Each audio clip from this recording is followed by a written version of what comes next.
3, 2, 1.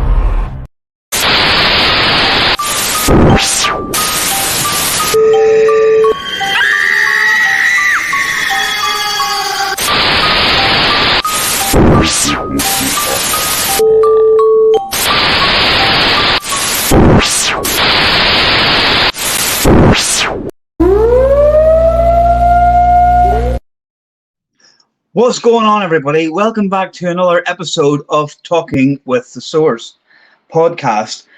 Just myself today. AJ is being called into work early, so I'm doing today's show. We have a great show, a fantastic show, a great friend of ours. You'll know whenever she comes on, but we always go on and show her support on hers, and we've got her on ours today. But just before I do, I want to mention the Global Ghost Hunt. It's the May one has just finished. It was a fantastic success. It's back again in October, and it'll be May and October every year. So go to www.globalghosthunt.com, sign your team up. It's going to be fantastic, absolutely fantastic. But without further ado, I want to bring on our guest for today. We have Lorelei Potvin from the Angel Rock and the thing at the end of the bed, at the foot of the bed. I say the same thing. It's such a long title. That's why. Thanks for having me. Not a problem. Anytime. And like I say, you will be on again whenever AJ's here. And then obviously we'll bring you on a third time when you and David can come on as well, so that we can showcase everybody. Well, I've got to have you on because you always support my shows. You are always there. You guys, I see somebody twice a week, every week. Well, no, but there's a regular here, Sandra Sharp. I already said hi to her. Hi, Charles Rudd. But people don't know. I always say it's Robin, but you come up as Haffern Paranormal. So this, yes, I'm in the flesh here, everybody. So thank you. It's all right. It's just the way it is. I named my Facebook as that for the paranormal, and then it just everybody knows me as Haffern Paranormal. But it's all right. It's Robin. So yeah. I don't know if I could change it, I would. But hey. So what's going on with you then lately? What's been happening on your end? Well, maybe what I'll do for people that haven't seen me before, I'll tell them a little bit about myself and the network I'm on. So I am Lorelei Potvin. I'm a Canadian clairvoyant medium, crystal Reiki energy healer, Akashic records practitioner, a spiritual teacher and mentor. And you may see my grandpuppy because he's a little monkey and he's deciding to chase a cat. And I'm also a registered nurse. And I have been on UFO Paranormal Radio Network, also known as United Public Radio Network, or very easily UPRN, for 4 years coming up next month with the Angel Rock. And the Angel Rock's actually been around for a long time. I was on a previous network and I used to do a show Monday through Friday. And I recently started a second show with a very good friend of mine. I always did do 2 shows on UPRN. The previous one, love my co-host. She had some personal things coming up and the show was sort of put on the back burner. So the thing at the foot of the bed is new. On the Angel Rock on Monday nights, which is 6 to 8 p.m. Eastern Standard Time, I say I have guests from all walks of life, and whatever they're doing professionally or personally, they're making a positive change for humanity. And I cover all aspects of the esoteric, the spiritual, and a little bit of truth seeking thrown in there. Then with the thing at the foot of the bed, David Hansel, my co-host, an amazing medium. We both have had near-death experiences. I've also studied them professionally and personally for over 40 years. And I believe I've had one as a toddler.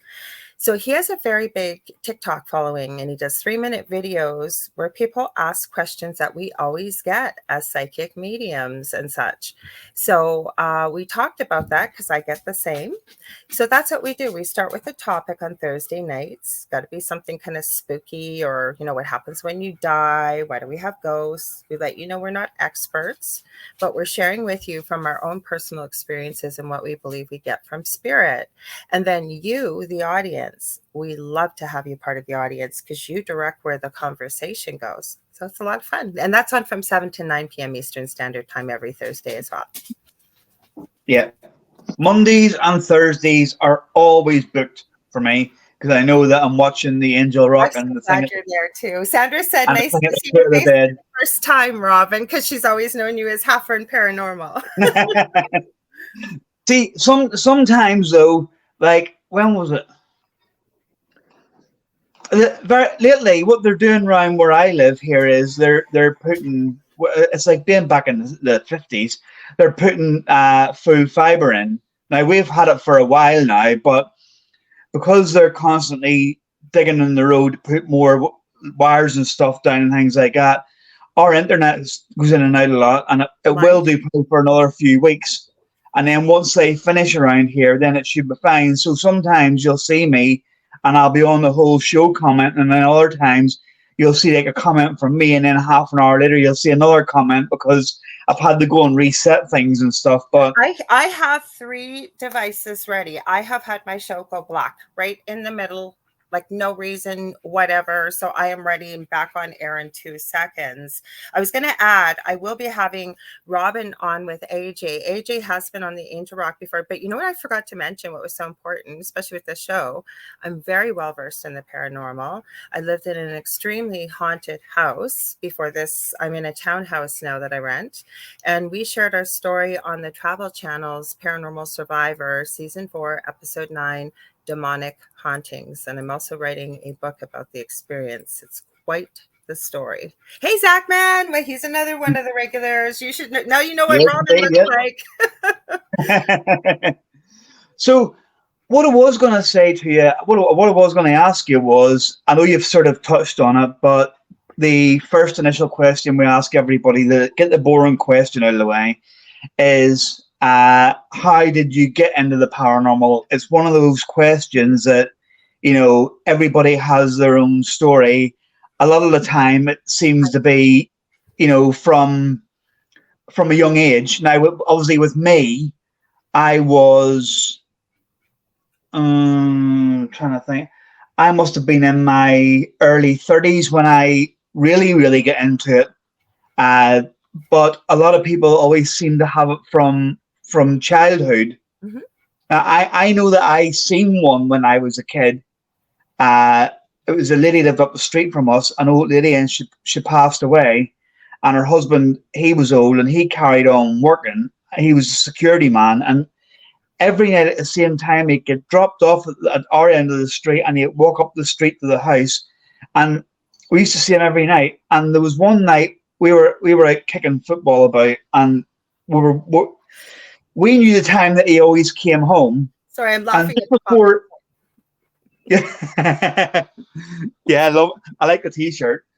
One night just before he came home, his wife had passed about 3 or 4 months prior. Now she must have been in her 80s, and I was walking past her house, and I happened to glance up to the top window, and she was looking out the window at me. Now, you know what it's like when we were kids. If you go into your mom and dad and say, "I've just seen a ghost," they're like, "Get out! You don't talk about that. You're just a man. No, you didn't. That's just silly nonsense." You know what I mean? So, but that was my first time, but I don't really count that because although I know I seen it, I wasn't believed. Whereas when I seen my first one in my early 30s, it was like everybody straight away was like, "Wow, tell us about it." But and you get your belief. So go ahead, yours. What? Okay, so going back through memory, I'm going to be 58 in August. So my earliest memory, we lived in this old house. You guys have heard me tell this story in the Angel Rock before, but for your listeners, it was so old. This would have been about 1969. I remember my parents were redoing, remodeling as people do. And my mom steamed off, I believe it was 39 layers of wallpaper to get to the plaster walls so they could paint. And my bedroom, it was this old rickety bedroom upstairs. Obviously, they had hardwood floors. You had to wear slippers. Otherwise, I remember all this. You would have got slivers in your feet. and it was dark at night, and I always hated thunderstorms, and there was a really bad one going on. Everybody was in bed. I don't know what time it was. And I could hear, back in the late 60s, early 70s, they had kind of those gauzy, kind of lacy curtains. So you could see what was going on kind of through the curtains. And it sounded like a tree was tapping on the window.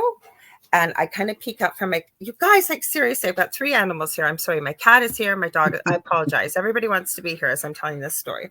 So anyways, I heard this tapping on the window, and I look up, and I thought it was just a tree, and it looked like a claw.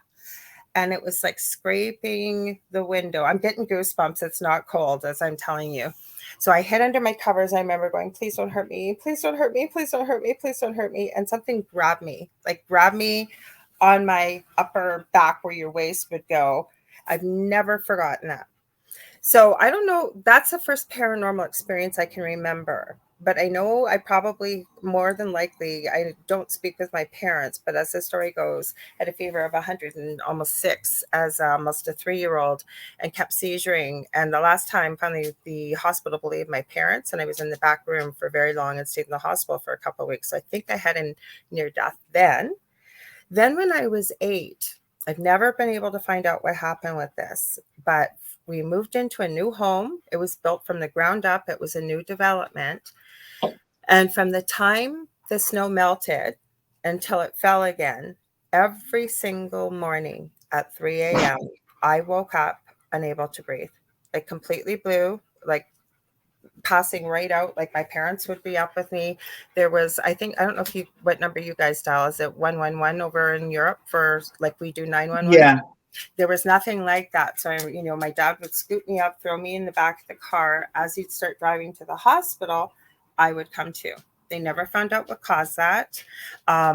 They diagnosed me with asthma for lack of another thing. But being a nurse, I can tell you it was not an asthma attack.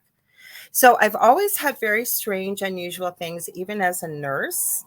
Really incredibly unexplainable things, intuitive things I would pick up, like just crazy stuff. Like one woman was about to head home on a bus 3 hours away. She'd been in the hospital for stomach pain. They couldn't find out what was wrong.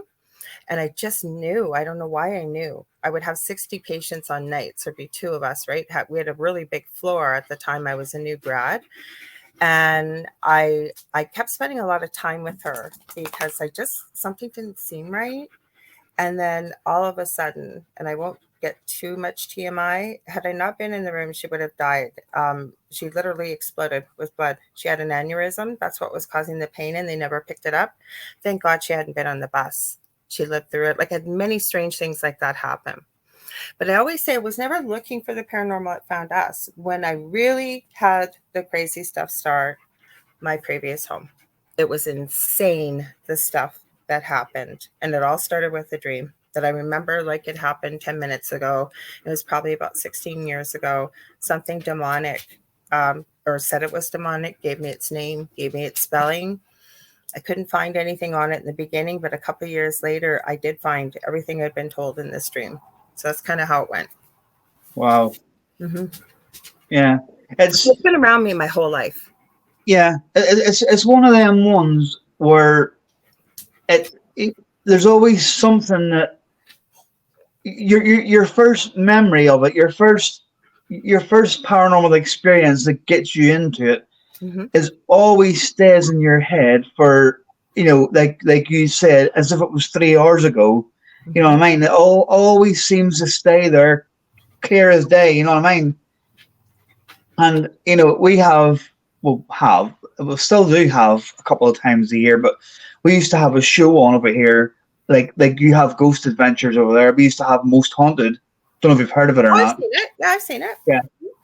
Well, I remember one night, it had just basically started on TV, and they were doing a live. And I remember sitting, me and Julie weren't long together at the time, and we're sitting and I'm flicking through the channels, and all of a sudden I came to this channel, and, it was just a dark room, and the cameras were in night vision.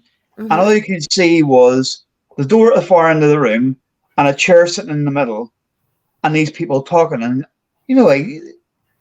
a strange sort of scenario when you're not really into it that much Right. comes out, and you're like, why the hell is this on TV? Who watch this? And then all of a sudden someone says, oh, we're doing a live ghost investigation, and you think, huh, cool. I'm gonna watch this for a bit. This should be good. And then Yes, but you and then have you're to hooked. be careful because there is no time and space on the other side. Yeah, yeah, and then you're completely and utterly hooked. Mhm. I thought you were going to tell me that something had, because I've heard of that before and seen it. It's not happened to us, but I have heard stories of people, especially watching something live. And I think if you've just got the right scenario and the right energy, people have reported something occurring at their house while they're watching a live stream. I So, often said that. Right, when they were doing a live investigation on TV, mhm. and they're saying all the things, we're calling upon such and such. If there's anybody here, can you please make it? And I'm thinking to myself, if anything's in your house and it's just sitting there watching and waiting, it's going to hear that and think, "Oh, I've got the Time authority to to do what I play. want." Yeah, what I mean, I can do what I want here, Mhm. But I remember I watched it one night. This is probably the nearest experience to that I had. I watched it one night, and there wasn't much happening in the show. They were doing the usual different rooms, different kinds of investigations and stuff. And the very next morning, I was in work early, and I was standing on the shop floor where I worked, Mhm. and the store hadn't opened yet. We were in. It was like a supermarket, like a big supermarket thing. I worked at the time, and there was only 3 people in the building because back in them days they didn't open 24 hours like they do now. Right.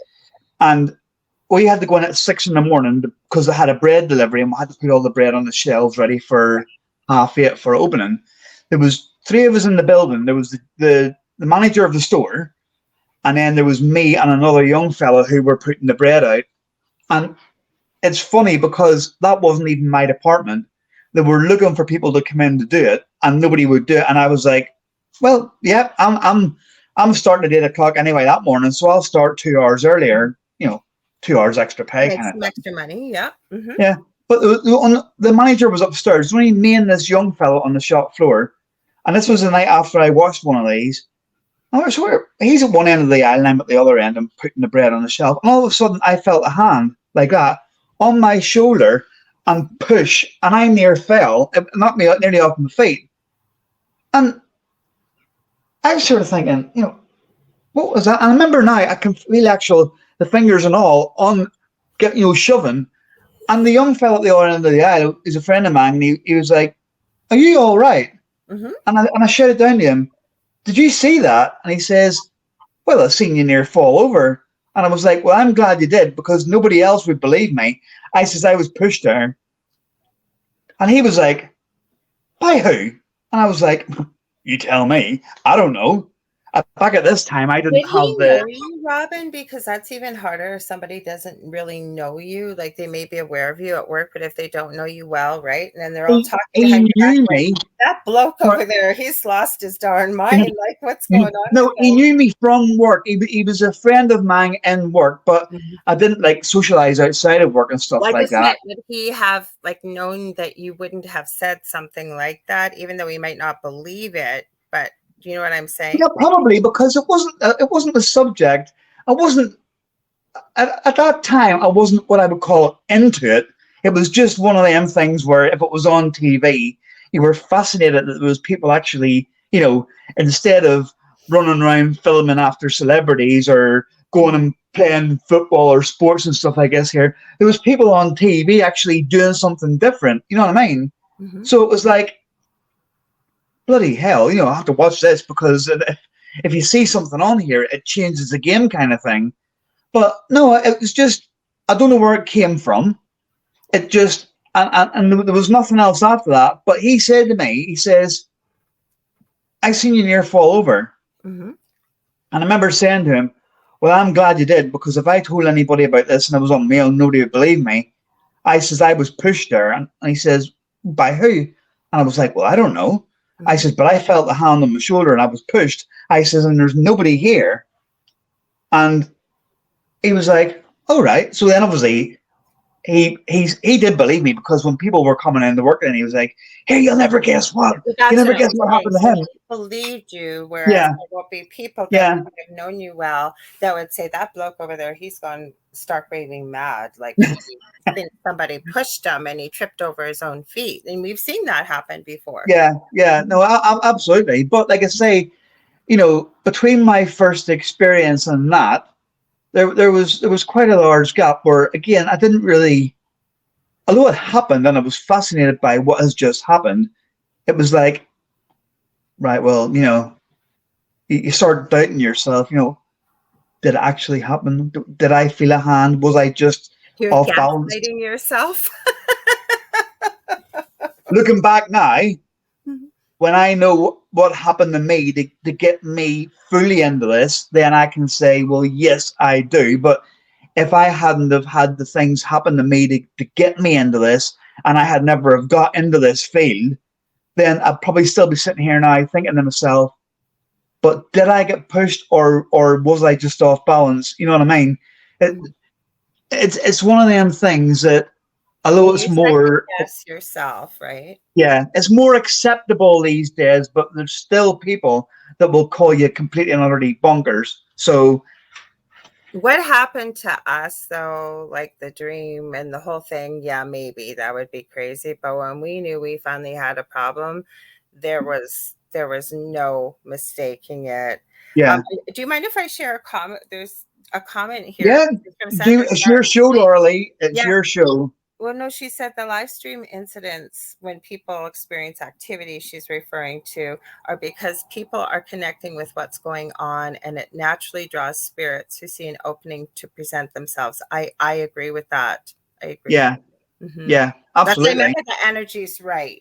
Because like attracts like energy on this planet, I believe, too. And people are, a lot of them are in let's face it, when we're watching and you don't know what's going to happen on a live stream and you know it's a paranormal show, we're in a certain state of emotion. Some people like Yeah, it. They're anticipating a jump scare, or they might be anxious. They might be a little in a place of fear, right? And sometimes that can be a perfect match for something coming through that way. it can, and I think as well with a lot of these shows these days, and I'm glad that some of them have changed it. I mean, I'll mention a name to you, Zach Baggins. People love him. I don't People hate even him. say his name. What I call him is Mr. Tight T-shirt wearing gentleman, and everybody knows who he is.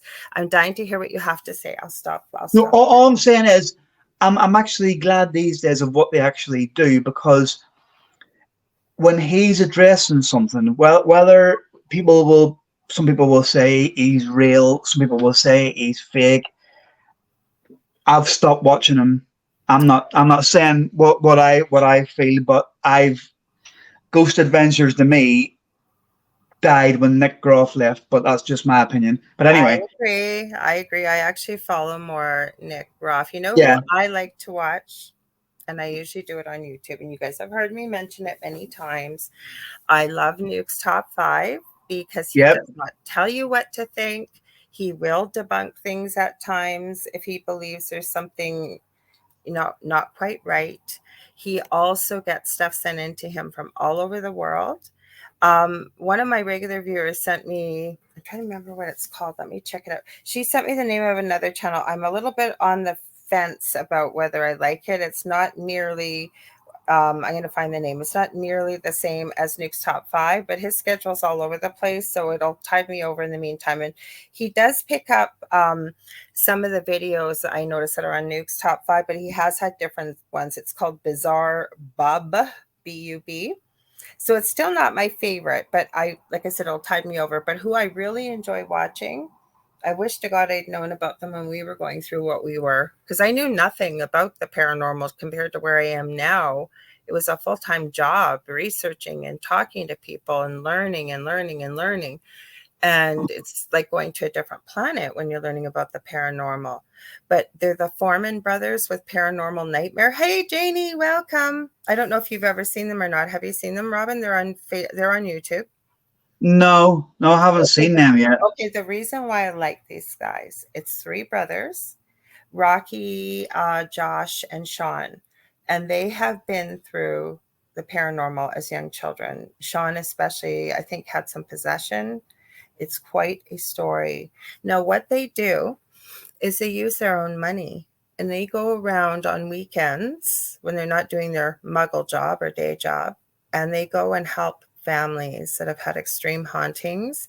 They go in, they don't go in to rile anything up, they go in to pay respect. They want to find out, they interview the people to hear their story, they share it, they then go in and they document some of the activity, and it ends with a cleansing afterwards, and they give aftercare to the family after they've been in there. They don't just go in there to stir up a bunch of stuff, which we have seen in many shows, and they leave people in a much worse place than they ever were before. And I also enjoy the paranormal files. I don't always agree what Colin does. He's young, but I believe we need to support young people because they're going to be our future. And what I like about Colin, I don't know how he does what he does. He puts out a 3-hour documentary practically every week. His family's involved. His dad goes with him, calls him Papa Spooks. His mom's been there, his wife, his brother-in-law, and they don't manufacture activity. So they have gone to notoriously haunted spaces. Yeah, Get anything, they don't get anything, and you get to see that. I appreciate that. Mm-hmm. yeah, yeah. Mm-hmm. Look, what I was saying about the fellow with the tight t-shirt, Mm-hmm. um, was that the one thing that I will agree with what he does is when he's doing an investigation and he's always asking for stuff to happen, but he's always saying, "Can you go to Aaron or can you go to Billy?" Or where if anyone was doing that and say, "Can you go and can you affect them and can you do this?" Yeah, and I you're don't not know. saying names, who's to say that something in your house isn't thinking, he's talking to me? You know what I mean?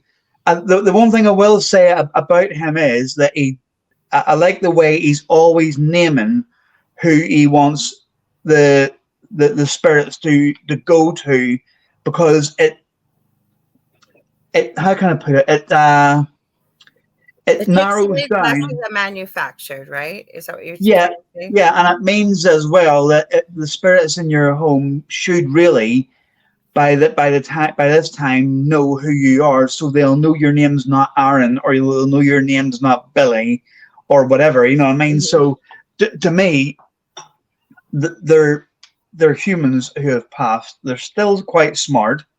They still know what they're doing. So to me, it's a good way of doing it. Well, like, don't get me wrong. I watched Ghost Adventures, and then I forget who the two Roto-Rooter guys were in the U.S. It's Jason and Grant. God, why can I not remember the name of the show? They were one of the first out there. And I never ever really agreed with a lot of stuff they would do either, because half the time they were so far to debunking that they wouldn't even consider, like, the water's turning on by itself and this is happening, and oh well, it might be a little thing here, a little thing there. No, people need more than that. That's not normal. Fear can feed this, activity in your home. And to me, I think a really good paranormal investigator, you've got a questionnaire, you find out things, you get people to do a bit of their homework before, say, if it's residential. Can you go back and maybe find out who lived in your home? You may have to contact your city hall or whoever, go back through history, see what kind of historical events have happened in your home. If you're not able to, that's okay. Then we know we need to do that homework before we come in. What is happening? Who's experiencing it? I always say to people, please don't be offended. I ask everybody this, but is there any history of mental health issues? Are you on any medications? I'll also ask them, do you have pets? Do you have children? Young children, because sometimes that can indicate, what your children and your pets are doing. Again, you're going to be checking for EMF and for things like that. You're going to do a thorough investigation, but then you're going to go in there, and you're not going to go in there to ask the spirits to put on a show. They're not trained monkeys. And I feel that we should be treating spirit the same way we would treat somebody standing in front of us. You're not there to poke Exactly. fingers at them and irritate them or rile things up. And if you do have something nasty and negative, it gets worse after you have somebody in there doing that, and then they don't help. Like there's a guy right now with, I'm going to call the paranormal files out. He's on TikTok. This guy has got one of the craziest hauntings I have ever seen. And I don't think it's fake. Well, I kept saying, okay, Colin, you and your brother-in-law, and don't get me wrong, I appreciate that they go around and everything. They went in there to document whether it was something demonic or not. And then after it got really bad, they're going, oh, dude, yeah, you got a problem. We can't help you with it. Well, why did you go in the first place? Like, if you're going to go help. Like, get them some help. Like, this guy is still on TikTok. I'll probably be able to find him while we're talking. And that's what I'm saying. Like, you can't leave people hanging. Like, that was the worst for us when we first started going through this. My partner, Dell, was thrown 15 feet across the kitchen, and he's still a skeptic to this day. He did not tell me for 2 days because he still could not believe there was something not there that threw him across the kitchen. He had his voltmeter out. He's checking all the wires. And then we realized, like, everything else coupled with what we did, yeah, he was thrown across the kitchen. So we wanted somebody, and we want, you know, and I said it was like, we live in Thunder Bay in Northwestern Ontario on Lake Superior, right in the middle of Canada. We're about 6.5 hours north of Minneapolis, Minnesota. But the next biggest city next to us is Winnipeg, Manitoba, in a province next to us. It's about 7 hours away driving, and you can't drive through the lake. So you got to either go around the lakes to get to like Toronto area where there was a lot of help, or even go all the way around the other way into the United States. So we always said, like, we had to be sure what we were trying to do when people would try and help us, because we couldn't dial 911 paranormal help. If we got into a worse situation, what were we going to do? Absolutely. And I like that, because I've done a couple of house clearances, and I always, if I take one on, I'm there until it's gone, or until there's literally nothing else I can do. But I know that I've got someone else that I can say, right, can you come and take a look at this? But and luckily enough, right? Yeah. Like I always say this too. If something's not my field of expertise, I have no problem saying it, because I always say, if you had a leak in your pipes, you went on YouTube, could you kind of like fix it? Maybe, sort of. But you're going to want somebody that does it every single day, that knows how to fix a leak so that the tape's not. Yes, stop, please. My cat, I got to let her out. I'm right here. But you want somebody that's a professional that knows what they're doing. I'm right here. Sorry. Here you go. Yeah, you're all right. And is doing it every day. And that's the same with the paranormal. I'm grabbing a quick drink here. Give me 1 sec. You're all right. I've got Henry Lee on here. He says, good afternoon from the old Gilchrist County Jail in Trenton, Florida. Come on. Are you coming in? Okay, I'm right here. I can hear you. Sorry, and I apologize about this. Okay, so, yeah, you're all right. Henry Lee, if you go on globalghosthunt.com, you can actually enter your premises into locations for the Global Ghost Hunt, and that'll get you loads of publicity out there. Yeah, I'm right here. Sorry. I hate getting up doing this, guys. I apologize. I know it's a no-no. Here, okay, now we got all the animals out. They'll behave themselves. Just one in here. Sorry. So, Henry, have you seen the Ghost Brothers? I think they're fantastic. Are those the African-American gentlemen? Yes. Yes, I have seen them. Not in a long time, but I have, yes. I think they're hilarious. And they're exactly like me. They're serious about it, but they like a little bit of comedy in it. You know what I mean? When I go out on investigations, I'm completely and utterly serious, but I like throwing a few little jokes in here and there. Yeah. You know what I mean? My mother-in-law is my other team member. She's a skeptic. Oh, I love it. And I'll quite freely say, you know, I've got the old tart with me, you know what I mean, and things like that. You know, it's just who I am. You know what I mean? That changes the energy, right? Plus, it's a lot more entertaining to watch that. I've sent you the name of that video on Messenger, because I don't think I can post a link here. Right. No, that's okay. I'll have a look at it. Okay, but this is interesting. You'll see what I'm talking about. So it's on the Paranormal Files. Yeah, absolutely. It's called The Possession of Maddie, Demon Caught on Camera. Now, they were in there, and they had some crazy stuff happen. I've gone to this guy's YouTube or TikTok channel, this Maddie. Holy crap. But you know what? What I'm also going to say is a cautionary tale. When you're going to play with fire and you don't know what you're doing with it, You should be educating yourself. Him and his family were playing with Ouija boards for a year. Ouija boards are not evil, by the way. Okay. But you need to know what you're doing. I have an analogy very quickly with this. And I always say Joe found out that he, some reason read somewhere that a chainsaw was great for cutting down a chain link fence. He doesn't ask anybody. He heads to the hardware store, manages to buy a chainsaw, brings it home, doesn't read the instructions, but somehow miraculously gets it started. He goes over to the chain link fence. He goes to cut it and then is absolutely shocked when it kicks back and cuts off his arm. Is the chainsaw evil? No, it's a tool. Where the problem lies is Joe did not do his homework. He did not get someone to help him and show him how to use the chainsaw. I think that that's what's happened without any judgment. People do these things, but him and his family played with this Ouija board for a year. Then they went to some crazy haunted space, which you will see in this video, took some things from the home. And if we're going to talk about energy, which can neither be created nor destroyed, but transferred from one place to another, including items, if there's anything attached to wherever you're going. This was an abandoned place, looked like a lot of bad things happened there. Took it home, and now he's wondering why all hell breaks loose. A little bit of knowledge is dangerous. Absolutely. Absolutely. I mean, I will freely admit that I do not use Ouija boards.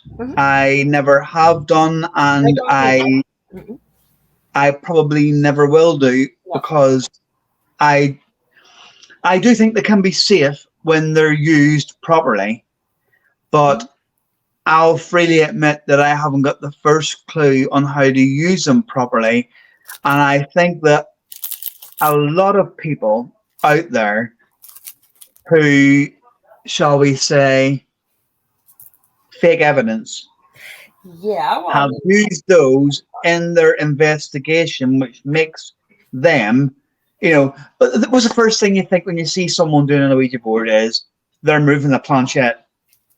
Well, I'm going to show you. Someone's leaning their finger too hard. You know what I mean? That's the first thing you think of. And it's like, maybe they're not. But unless I'm actually there, I've watched them be done. I've stood right beside the table. I actually was in an investigation, and I said I wasn't doing it. And I didn't, but I actually stood and filmed people actually doing it. And I still couldn't tell on the planchette, I still couldn't tell whether everybody had their finger very lightly on it or whether one person was pressing on it. I've seen a Ouija board work on its own with nobody touching it. Yeah. I've seen a planchette that's been burnt. I have dealt with people, not by choice, that are possessed.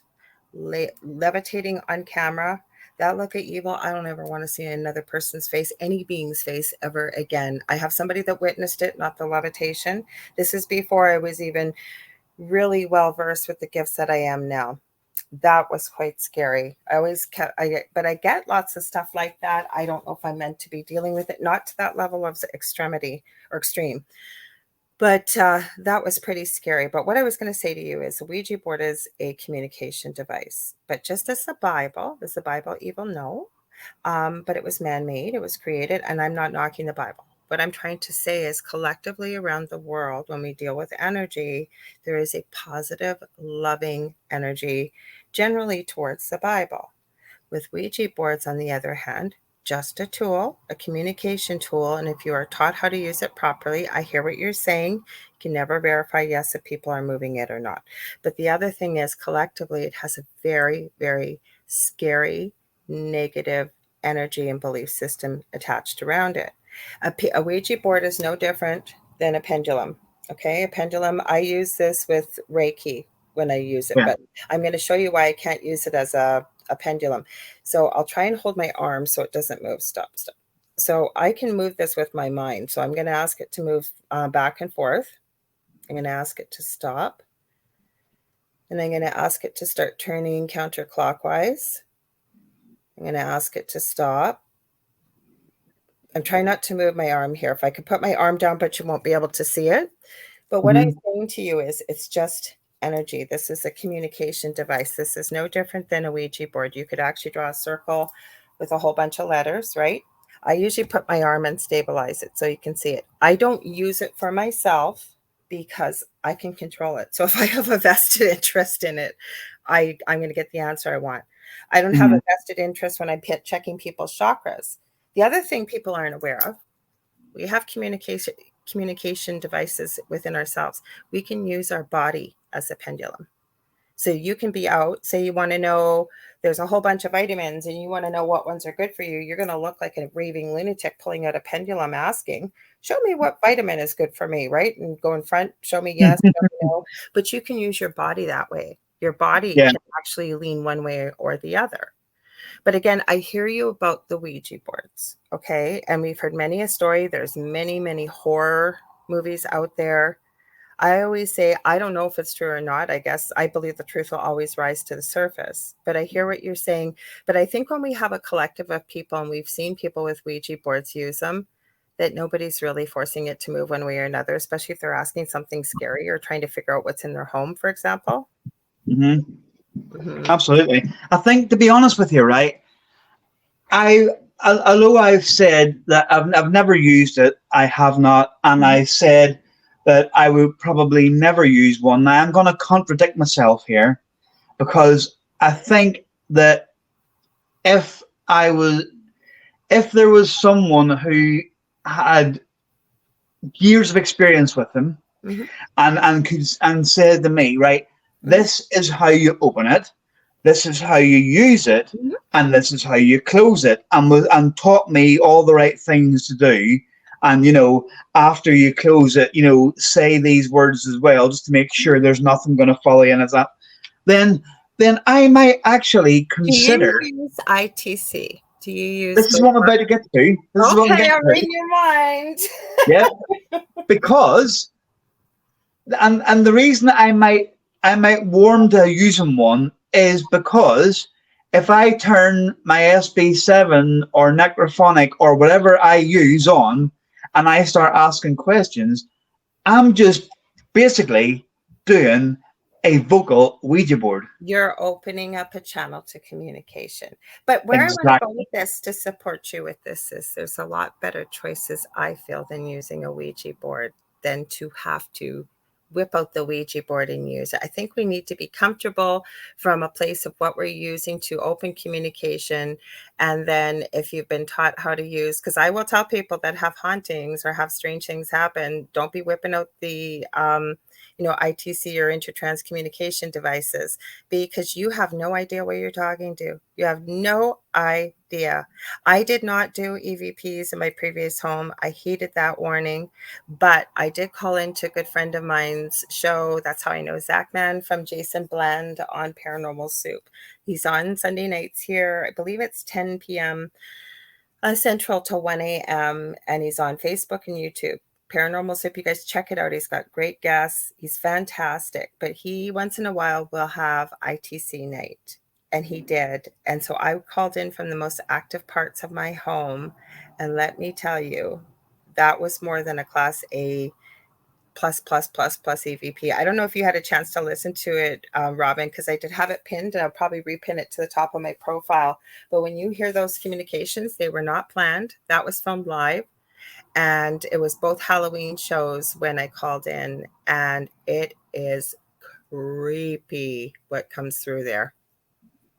Hello, Suzette.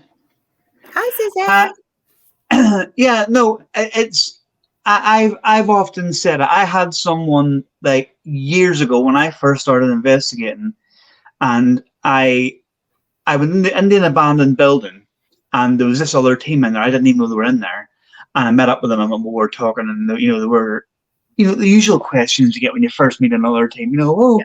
what kind of equipment have you got? And what have Of you? And course. Yeah. yeah, and then they were like, "Oh, do you not using the Ouija board?" And I was like, "No, no, no, no. I don't believe in them. I don't believe in bringing stuff in." And then they were like, "Well, so what kind of communication do you?" And I was like, "Well, I've got a spirit box in my bag." And they were like, "Well, but that's basically an Ouija board." And I was like, No, it's "Yeah." not. First rate, no, it's not. I stood there for a minute, and then I thought, Mhm. I should just go home now because you've just got me, and it is. But I feel more comfortable, and Right. the Yeah. So there's nothing strolling, wrong with it. Then you're going to yeah. use what you're comfortable with. But then again, I have heard of a right. I'm going to say this. I wasn't going to, but I'm going to say it.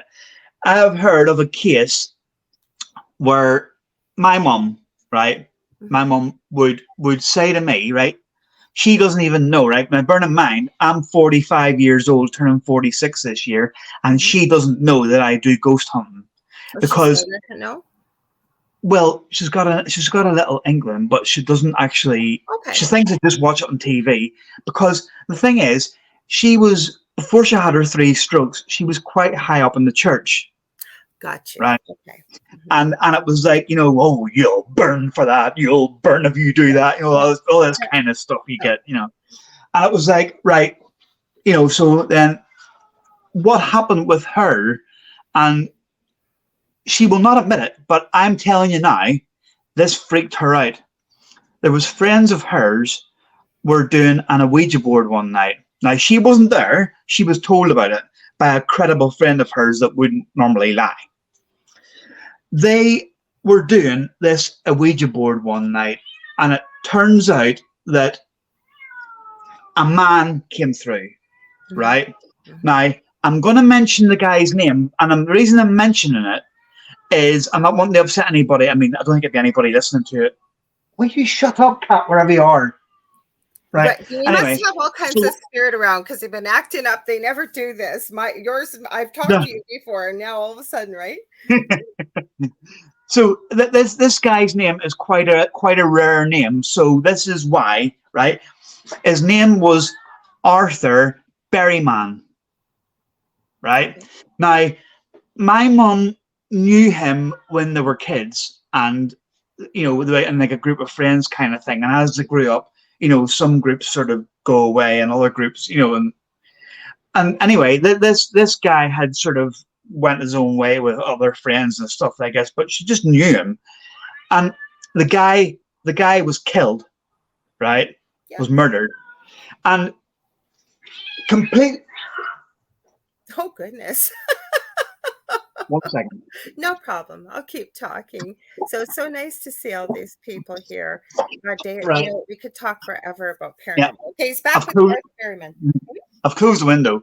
So Okay. anyway, one night, this group of friends of my mum's had been probably, I don't know, drinking or whatever they were doing, and they decided, oh, let's do an Ouija board. Now, like I Worst say, she wasn't there. combination, drinking and I know. Ouija board. Okay. She wasn't there, but what happened was they got the board out, and is there anybody here? And it was going, yes. And, are you male or female? It was, are you male? It was yes. And so they said, how did you die? And it spelled out murdered. Mm-hmm. And they said, can you tell me your name? Now, one of the people who was doing, if I can remember correctly, one of the people who was doing the board was a friend of my mum's and had been a friend of his as well, so we knew the story. Mm-hmm. Now, this lady that in particular that was like touching the planchette on and off, but it wasn't really her energy. Mm-hmm. It was other people who were doing it. She was sort of, if it started to move, she was sort of removing her hand, oh, that's weird kind of thing. Mm-hmm. It spelled out that guy's full name, the Arthur and the Berryman, and apparently this woman got up and ran out of the house. She was like, I'm not. These other people who were doing it didn't even know about this. And this guy had come through saying that he was murdered and what his name was.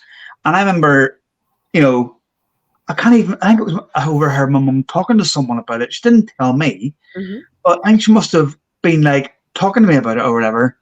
And it was like, what?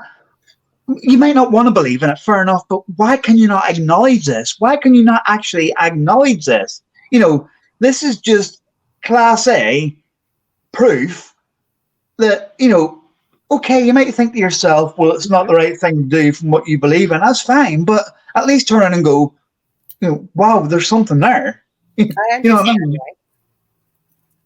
So, I don't know. It's just, it's not the kind of thing that I would do hearsay, but Yeah, but you you don't know, you don't have to, like we've kind of agreed. It's communication, and again, I'm not trying to get, as we would say in the light worker field or paranormal field, all woo-woo here. It goes back to science that everything yeah, is energy, right? We're energy. And beliefs, our thoughts, our words, and our emotions are some of the most powerful things out there, and people do not realize this. And I use the example of including our belief systems. So, say you're terrified of a Ouija board, or you've got a real fear, or you've got a belief system about it, you could potentially affect whatever's going on there, right? You really, really could. And it depends who you talk to. I know from my own personal experiences, the only thing that really helped the physical attacks, and I have pictures of this because I don't think anybody was going to believe it either. My partner's been bit.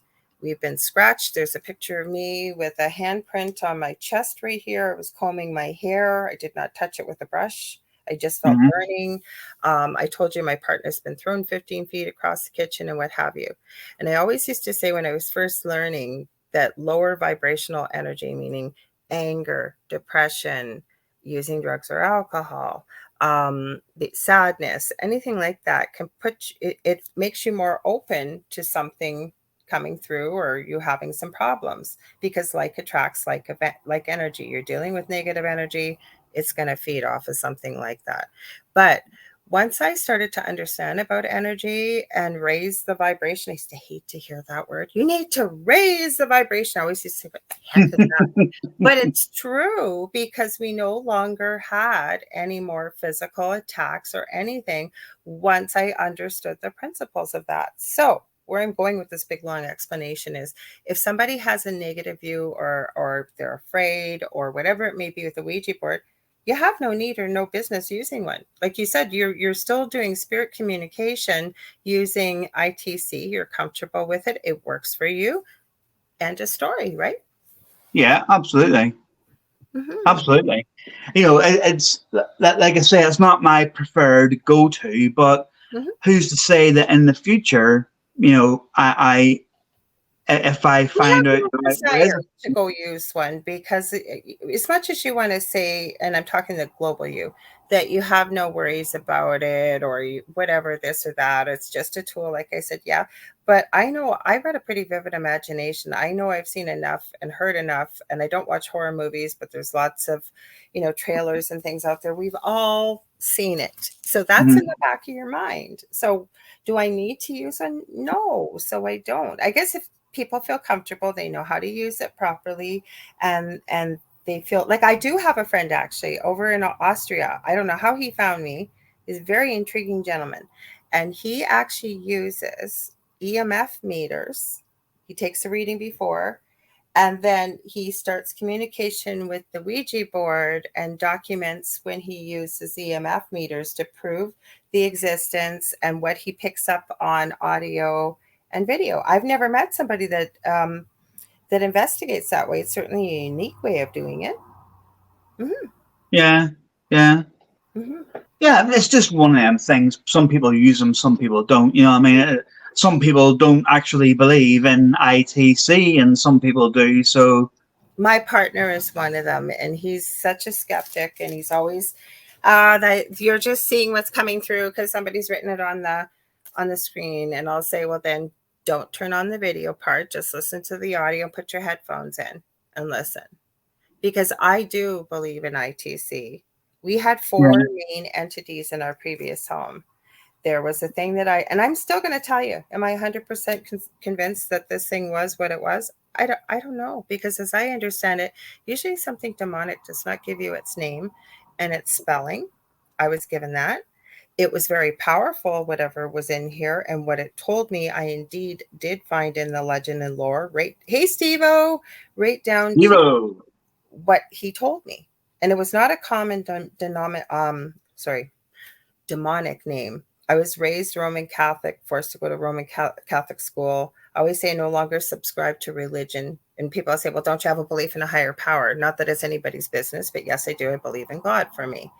And I have no judgment with what people believe in.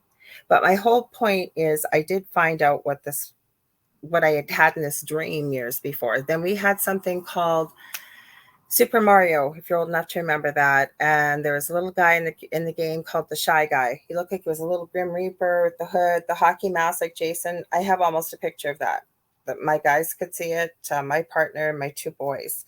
Then we had a female shapeshifter, and she was a doppelganger for me. She would take on my form, and there's numerous incidences we had with what looked like me, but I was like down in the basement, and it would happen up in the kitchen, or she'd be doing voice mimicking. The last man was the infamous Shadow Man, Hat Man. We had too. Mm-hmm. Yeah. Mm-hmm. Yeah, there's loads of stuff out there like that people will tell you. Absolutely loads of stuff that people say. Well, my And friend trademarked the name of it, Heidi Hollis.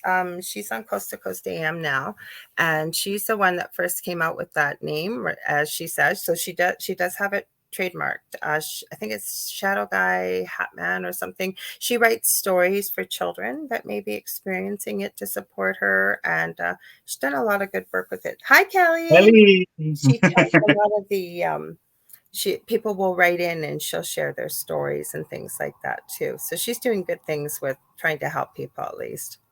Yeah, Mm-hmm. absolutely. Absolutely. Mm-hmm. Well,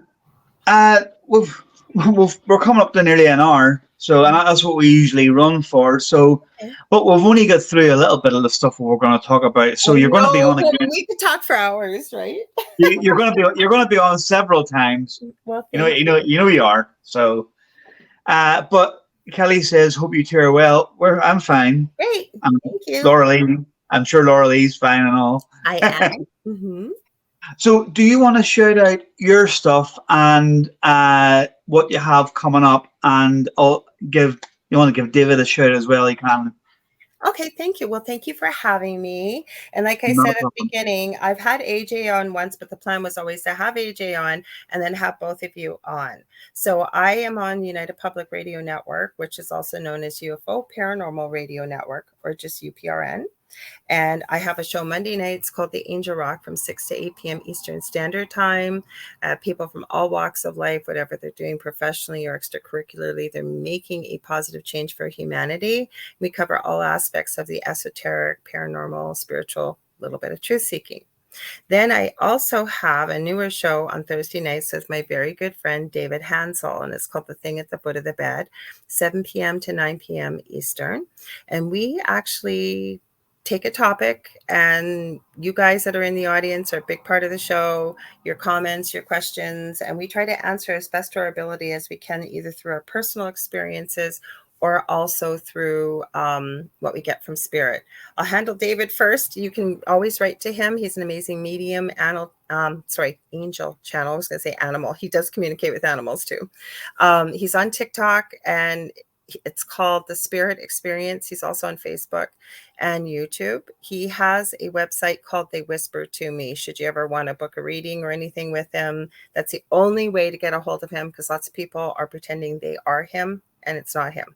Also, if you ever want to get a hold of me, you can get a hold of me on facebook.com/The Angel Rock. And I have two groups, Paranormal University for many of the things Robin and I are talking about right now, and then the Angel Rocker Tribe for many of the spirituality type things. Other than that, I'm just doing podcasts, trying to get my resin business launched. And yeah, but thank you for having me. Not a problem. And I look forward to watching the Angel Rock tomorrow night as per normal. I know who my guest is, but she's one of my authors that I'm having on. So I can guarantee you she's going to be interesting, because the person I'm trying to find, I have my resin skull journal, and I'm trying to see where I put it. It was right here. I was going to show you guys some of the, here it is. So these are some of the things I make. This does not do it justice. This is all hand painted and poured with resin. So it doesn't have to be pink and purpley. It's actually holographic, but these are the type of things I do on my spare time too. So Nice. Sandra said, Might good have show.